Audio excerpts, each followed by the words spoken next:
Abo no miensa adeshimama yemo bibia kwaba emamajo edeba Ashtown Radio so. Ebra so se yede yema mu ni ntro do mu nsem a yesa ka ebeda mo se kase. Nsem bi di akotene ewo man mu na ne tripo no bi enie. Ghana COVID-19 cases no se ehuri akodu 9,462. COVID-19 sensem na mu no. Enra de ensem 1240 omu gu monten so bisa amanfo.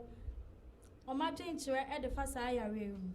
Aprobo kroya ene de ekopiem ewo Chipsa Islamic Center na ye ne enwanom nkramofo no bi so etwetwe nkomo ene yentena ne yemfa mu amanebo emedan wa aprobo kro na mu Ashtown Series 1240 omu group monten so enrada ekwohye se omampanyin nsem a obeka fa nsori hono ensori ni tumi bie ana se omantumi emi ensem we ne afoforo pi ene ne kasebo imomo bete kasebo iso pese oso yasene ana pese yebo ujuma wudie hu dahuro dia ene fa numbers na egu screen na se no ne frɛ ne no betwetwe nkomo medin de odehye ba kofi akuokon meni menwa ba nana abna ajman ye twa ye ho aba ye ba ye de nsem no mu nkyiremu ebebrew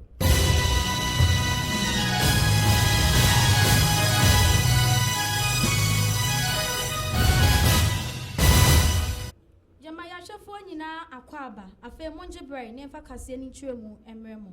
se ye nyina ye beka ya encheye ena berman mu onyamfo bi besrae me chere COVID-19 we nam so ma omampanyi di enhye ene mre bi etoto nsori ene nyuma wudo pi so ekwesi ada etwemu ene na woche pepepe ena omampanyi ba bonte beka se eye enhye ne mra wode to sansori nyina so no weyiyi efri so enti enu adai Ashtown Series 1240 omugu montene so se ye kwhye se ampa se omampanyi nsem ode kan no ensem 1240 ni bi di ye adwuma ana se omamfa anya adwuma yeti omugu montene so ensori ni pi wo asante mantam mu de emi se de omampanyi kan no omante yeti omugu ma ekodu ho no na ensori ni pi atutum enti ye boye homode ya se ke benya osofo pon mo de da sansori ya no ena omachwetwe nkomo ye nya na emu enya ochwechwofo e de masa nsori mu baako ene etwetwe nkomo ye kwae no sei ene kosiye yema ashafo ene etiefo nyina akwaba e de ba Ashtown online TV ni radio so se mo beka ya eye enani na woche pepepe ene o mampanyi na nado dan kwakufu ado ebeyi ensha ne do nsori ene sukuu ni nyuma pi eso efi so se asori ubetimi aya asori na ema wama omu nyina don hwere baako we na nsori ni bia wo asante mountain bi o madwe so omu de omu nha omu kwa anya asori ti ene dey Ashtown TV 71240 omu gu mountain so ema ye konyinya mfonyi nsori a ene kwesi o ma anya asori na menya sansori mu baako secretary wa ha pese me ne twetwe nkomo na me hu ade crop potin ti a ene dey o ma emi asori eja me ma wa kwa abo ye frem na na abna jema na wo so Theophilus, Mr. Theophilus. The father, who knew say, and then 1 week the paper no man. Sorry. No, they don't hear about who am I.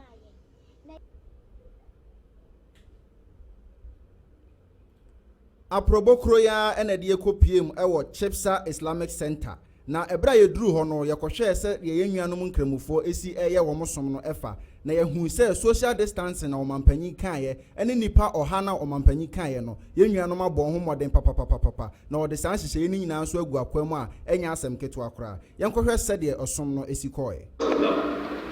annabi ya kai matakan cikin sakin wuska cikin daga murya cikin fada da wannan abu za mu yace wallahi na wannan ci cikin jikina kaman babu ne abin da zai na kafara Allah ya yafe min ya ga ya fanta kasa ce ya bilal na gama ka da Allah doko kafa ka danna kan wuya na ka taka in ji zafi ka wulakanta ni don hankalin ke fanta ko na samu ya zama bai Allah adalci gaskiya musulunci ya ce muna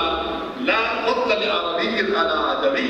babu wani bambanci fadla kan baki akan fari ko fari akan baki illa bi taqwa amma yau wanda ke da awon demokratiya suke da awon wayewa da suka yanka wannan karantarwa yau ku zubi abin da ke cikawa da su Yeboye Homoden ene honorable assembly member for Chipsa electoral area etwetwe nkomo yenkonko tie nkomo no Bacho ya frame honorable Nuhu Audu Chipsa electoral area assembly member honorable said you know edru efiada e daponda kese de ma enkramofo yase nyina na epese ebisa se enne no san na musi ye niam afa se na oso be hu ya nda na manyina se enam situation na yom se sia nti kan ne de na e ma wa hase ba ne de measures na government ja ba se nipa 100 na ura moxo nti se hu se ya wa hase ya enu na edo na matutu na kwam se na be ya menti be kick protocols na government ba nti mu na wo ma so ma be dru hase nti ne de ne ma sesa e nipa 100 na be kom unni maxa unwuram so ya ba kesi du ha o so won san na waba o frifia ba beteke ablution na san na be dru hase se ne be ya e be yi ho free sa ya re boni no ti ne ye wo so aye koso hase si ya ni epese ebisa se enhihye be na mudi agu akwan mama omo a ombeba akire after nipa 100 na awremu no se 100 ni ma on street leader hase ese ende chinchina de se wo ba se wanya na otumi ni wo fie ensa na na makachi mo baba ha ma no se wo kufi na kwe sala no wo fie ana se wo se as space wo hase se betima de bia na wati wo se na si e kana distance be adwuma de betima ye eno habisi bi bisa but the imam kachi ni se eyema kufi 100 ema kufi 100 ema nya de obi abere be rent na me kwa kasa me so mo hase ni bi a be hwese number no me embroso nti ayo hase ni. Honorable Assembly Member for Chipsa Electoral Area and Ayatene Nkano. Ye free enwanu nkramofo nsam so na fe ani ntwemu. Pacho ya frame honorable mu. Ye fe ani ntwemu asante mantem. And I know that na Ashtown Series 40 omugu montene so. Ekobisa amanfo adwentre de fa nanado wo sorry ne nsuku a obebebie ye no. Yakobisa nkrofo kwaje wo madwentre de fa ho. Ye nyina nim yare dom ebeti atese. Enti na amanfo nti ase ti hugu montene so se de be ye benya amanfo adwentre e de fa saade hu ne yekoye no sei ene kosi. Pacho med modesta. Pacho that's it. Na pacho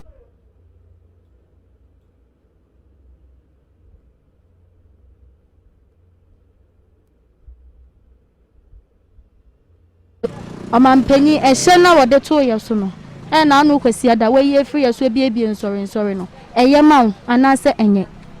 ide me hu ne se nko twen kakra nke ye because esi anu police na wode amaye na emwa enti nko twen kakra nke beboan ensori na ebi drosso 100 no obi won no mbro be 1000 krampo enti anu sa no mbekọ na kakra na se de won mbekọ ni nyina dako enti nka min jiti se nka omo twen kakra nke beboan. Okay, na just wo de wo no mampanyi nya agin so obi e no. Pacho dabi. I'm your friend Victor from Pon.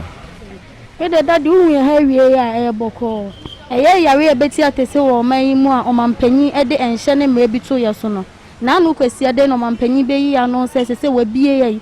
Ensori ye nko. Ti epese hu agin kire fa ho se eye. Se ensori ni schools no we bia maye anase enye. Me nkwa ma agin kire de. Meka ne se eye.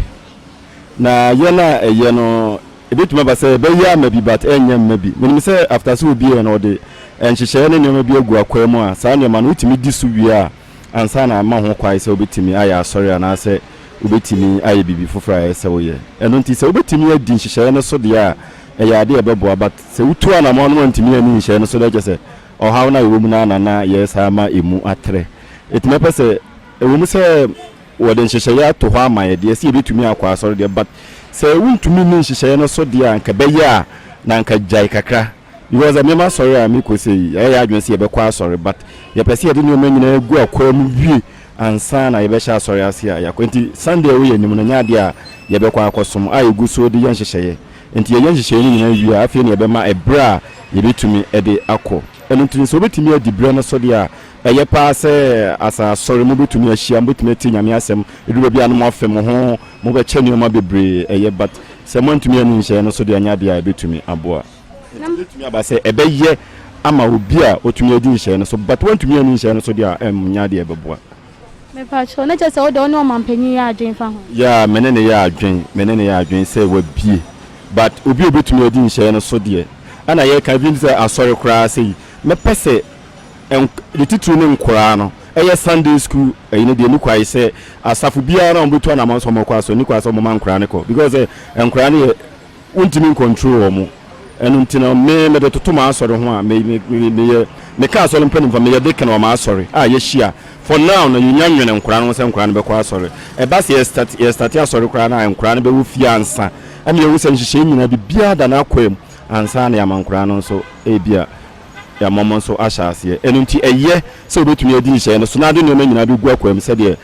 eye omampani nhyehyɛ na tie but se wontumi mfa no gu akwam dia ehu hia se obeye wadwe se bia wokɔ asɔre ana wokɔ ba bia tisa na mom hyɛ ne de eye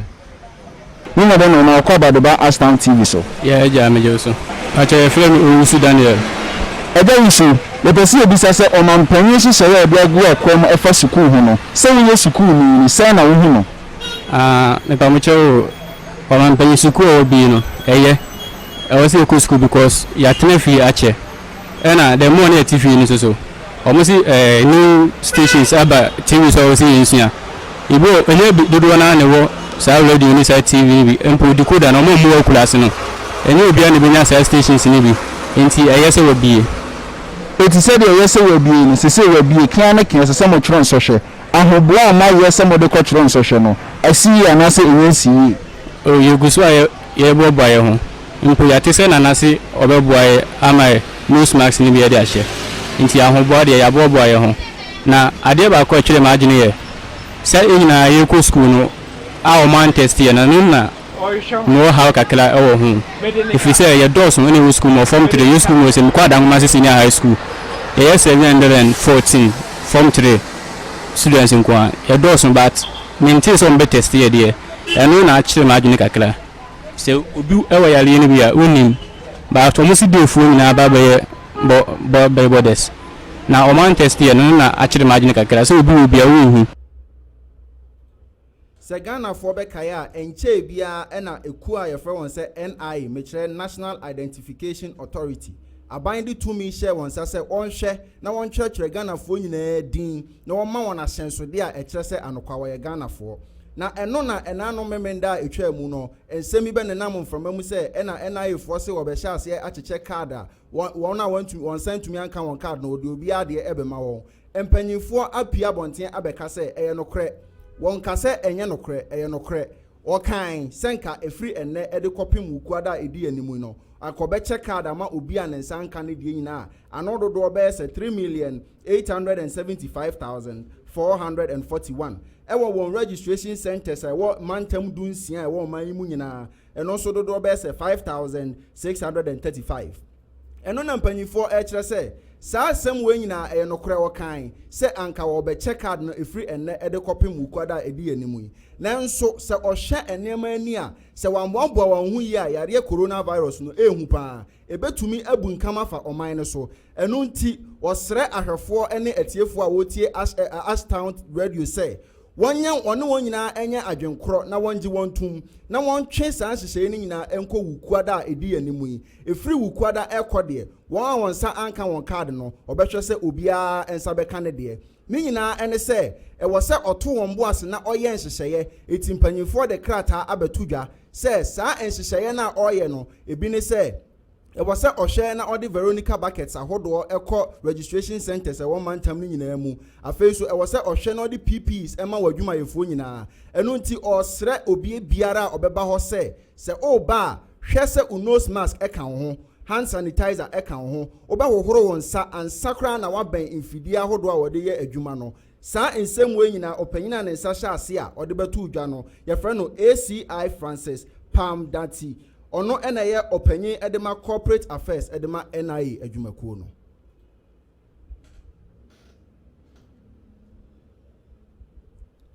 kamia ye se da biara da enipa wu wo ewiase afane enuna na dodo na so ye ka akwanhia enkra ye sa ka fifi mantem ni se abrantie bia wadi mfie dunkuno aye frɛ no Kojo Isaac ena de otoso mienu so adumfie eduonu baako aye frɛ no Kwesi Akwa omakwanya akwanhia yaya bi atwa nanamo ensiedo weisi ewo mra na abrantie frɛ no Kojo Isaac wochi okada yibi emra wochi na brantie yi gina no Kwesi Akwa egina no na otena so na omokwa no na omani kire eye kaasoa omufri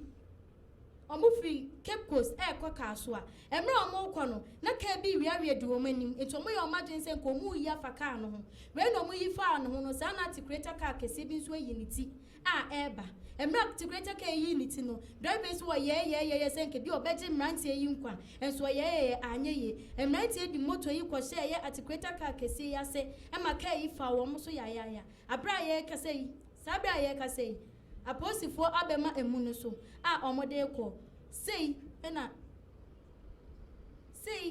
esiye aposifo abema emu no so a omode kwa akoye omu hwehwemu enti ebedi sansem we echi de besi we echi bia no ahyefo yemfa nkamemu yebesa ede abesom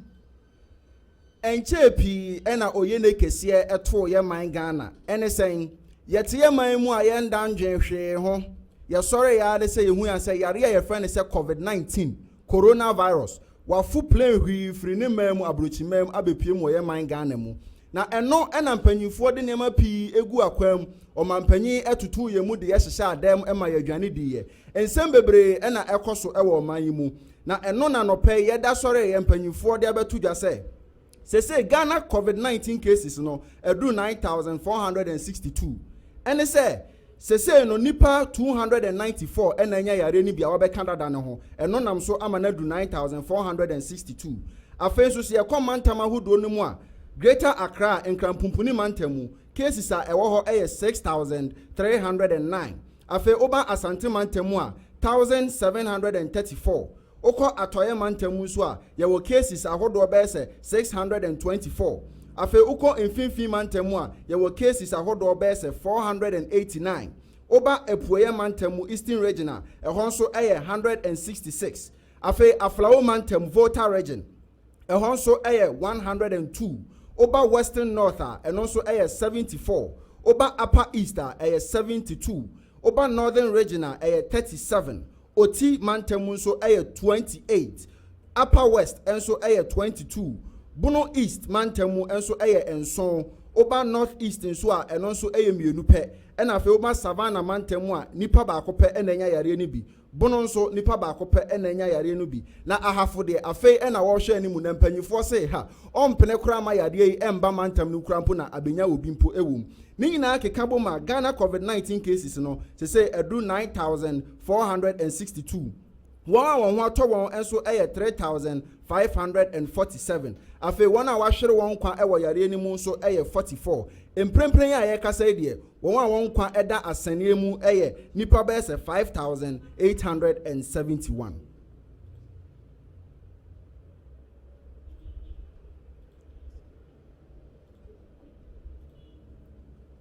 ewie ahwefo aha ena brebe ma ye kwan ama ye de no miensa kase ebo ayensa kan ni nyina ebesi na me kai wo se kase ebo ubehu ye live ewo Facebook, YouTube, Instagram ena Facebook, Twitter edin no Ashtown TV de hia ne se obetwe wo phone na wa subscribe na afi wa alert notification afi enema pa ekoso ewo ye fie mu ha nyina no wonsa ebetumi aka ewo fie medin de odehye Kofi Ekuokun menim nwa ba nana abena ajeman yada mo asini tia adehye yakramo